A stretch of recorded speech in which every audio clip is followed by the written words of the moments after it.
Hi everyone, स्वागत है फिर से आपको एक नए वीडियो में। दोस्तों, आज के इस वीडियो में हम लोग हिंदी के सीरीज को स्टार्ट किए हैं, है ना, जिसमें मैंने 3 पार्ट तक हिंदी के ऑब्जेक्टिव क्वेश्चन को डाल रखा है। यदि आप उस ऑब्जेक्टिव क्वेश्चन को अभी तक नहीं देख पाए हैं तो जाकर देख सकते हैं, प्ले लिस्ट में सब वीडियो अवेलेबल है। तो आज का ये जो सेशन है, हम लोग हिंदी के पार्ट 4 नाखून क्यों बढ़ते हैं के मोस्ट इम्पॉर्टेंट ऑब्जेक्टिव क्वेश्चन को देखने वाले हैं, जो एग्ज़ाम में लगभग पूछे ही जाते हैं। तो आज के जो सेशन है इसको चालू करते हैं हम लोग। आज के जो सेशन हमारा है, नाखून क्यों बढ़ते हैं, जो एक ललित निबंध है और इसके जो लेखक है हजारी प्रसाद द्विवेदी जी है ना।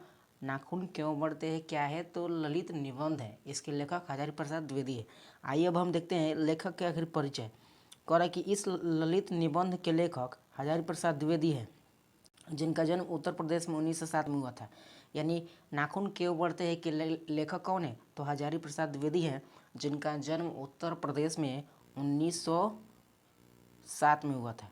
हजारी प्रसाद द्विवेदी का जन्म कब हुआ था, तो 1907 में हुआ था।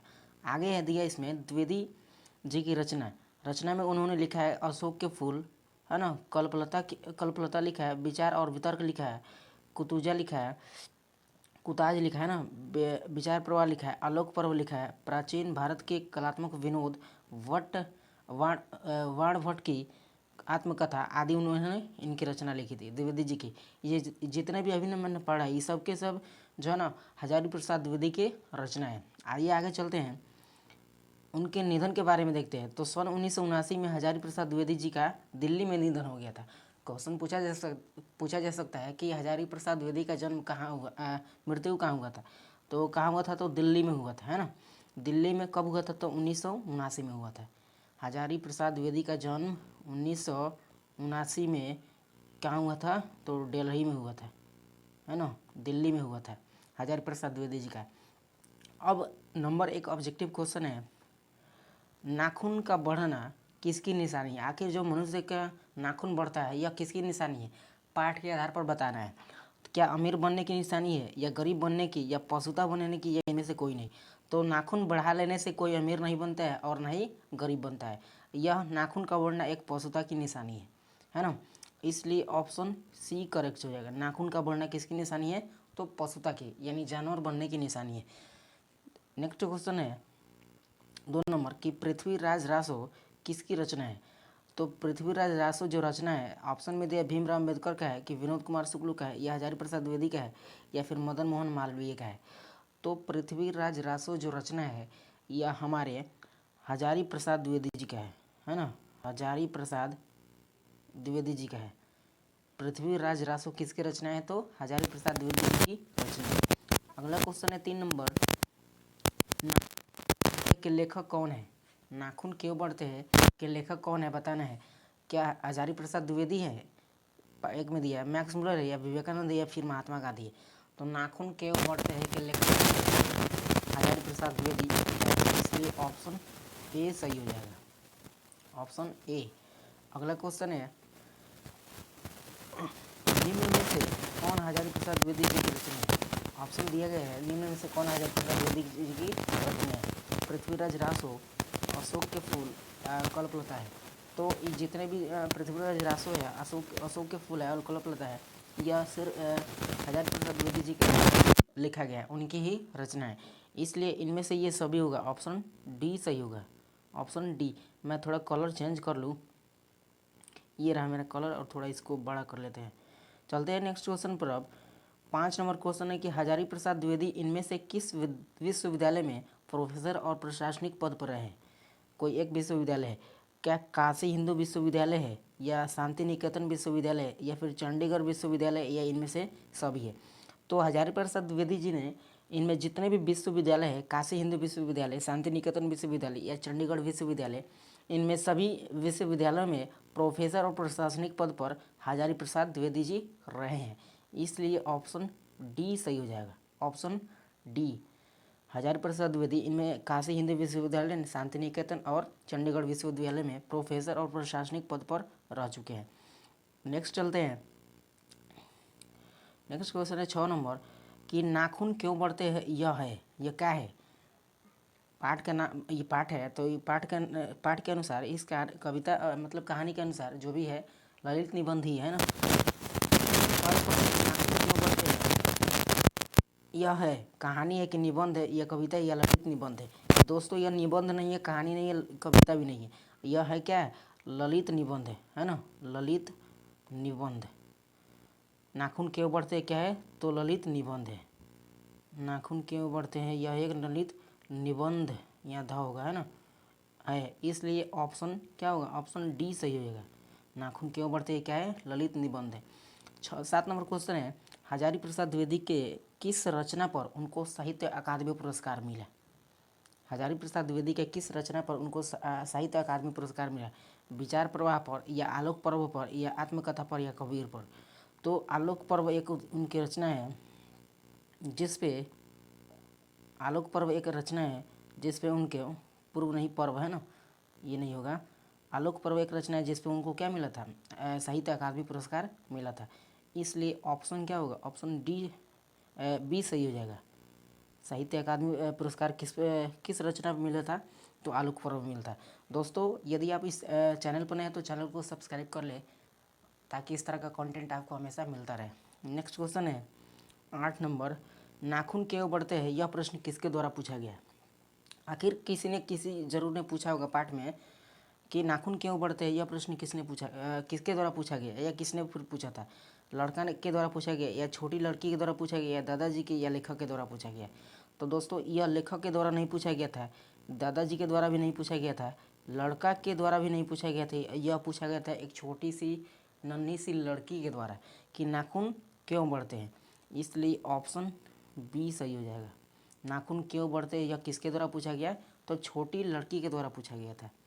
अगला क्वेश्चन है 9 नंबर, नाखून को कौन जिलाया जा रही है। नाखून को कौन जिलाया जा रहा है, मनुष्य, प्रकृति, दोनों या इनमें से कोई नहीं। नाखून को हम लोग जिला रहे हैं यानी मनुष्य जिला रहा है ना, इसलिए ऑप्शन ए सही हो जाएगा। नाखून को कौन जिला रहा है, तो मनुष्य जिला रहा है, ऑप्शन ए सही हो जाएगा। अगला क्वेश्चन है कौन नाखून को है ना जिलाया जा रहा है। सेम क्वेश्चन हो गया है ना, ऑप्शन क्या होगा, ऑप्शन ए सही होगा। नाखून को कौन जिला रहा है, तो मनुष्य जिला रहा है। अगला क्वेश्चन है महाभारत क्या है, क्या वो कथा है, कहानी है या उपन्यास है। महाभारत में कथा है ना तो कहानी है और नहीं उपन्यास है, यह एक पुराण है। महाभारत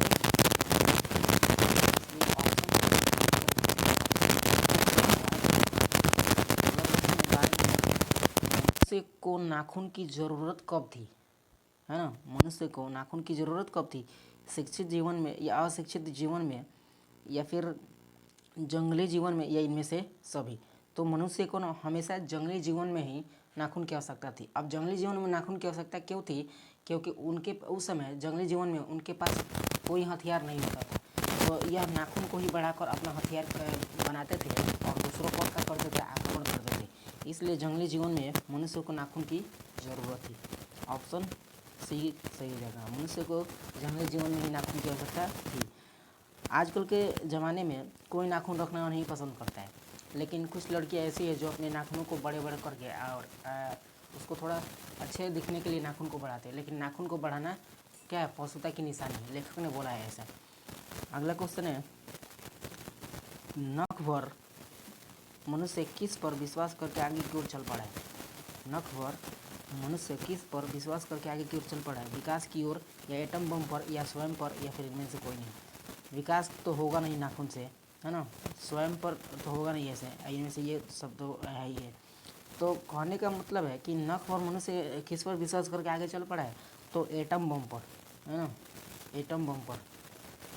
इसलिए ऑप्शन पाठ के अनुसार है ना, एटम बम पर नख पर जो मनुष्य है वह इस पर विश्वास करके आगे की ओर चल पड़ा है, इसलिए ऑप्शन बी सही हो जाएगा, ऑप्शन बी।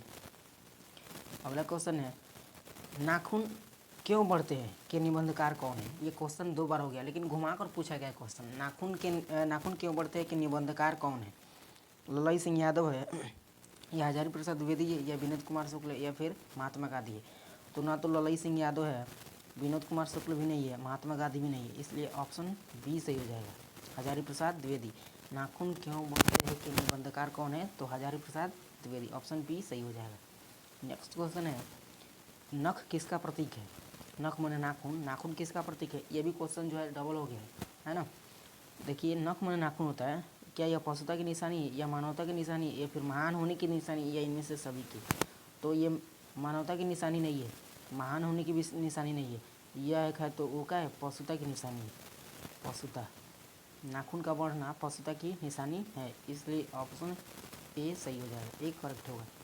नेक्स्ट क्वेश्चन है, अशोक के फूल किन की रचना है? तो दोस्तों जब मैंने पाठ को चालू किया था, वीडियो जब स्टार्ट किया था, तभी मैंने आपको हजारी प्रसाद द्विवेदी की कुछ रचना के बारे में बताया था, जिनमें एक उनकी रचना अशोक के फूल किन की रचना है?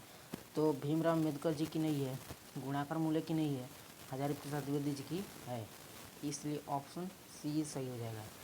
अशोक के फूल किन की रचना है? हजारी प्रसाद द्विवेदी जी की रचना है, ऑप्शन सी सही हो जाएगा। अगला क्वेश्चन है कि गौतम बुद्ध ने कहा था कि मनुष्य की मनुष्यता है, मनुष्य की मनुष्यता क्या है?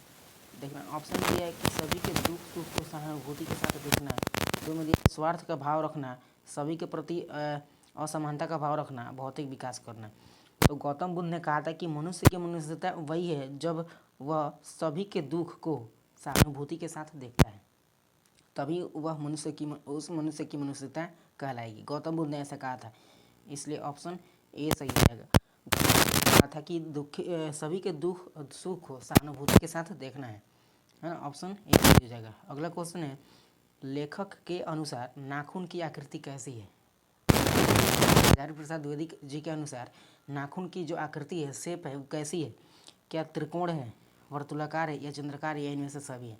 तो लेखक कहते हैं कि नाखून की जो आकृति है, शेप है, वह त्रिकोण भी है, वर्तुलाकार भी है, चंद्राकार भी है और चंद्राकार मतलब तीनों शेप में है ना, इसलिए ऑप्शन डी सही हो जाएगा। नाखून की आकार कैसा है? तो त्रिकोण है, वर्तुलाकार है और चंद्राकार भी है। अगला क्वेश्चन है 19 नंबर, नाखून का इतिहास किस पुस्तक में मिलता है? आखिर नाखून के बारे में, नाखून का जो इतिहास वह किस पुस्तक में मिलता है, किस बुक में मिलता है? क्या निर्भीक में मिलता है या कामसूत्र में मिलता है या महाभारत में मिलता है या इनमें से किसी में? तो नाखून का जो इतिहास है, हिस्ट्री है, वह मिलता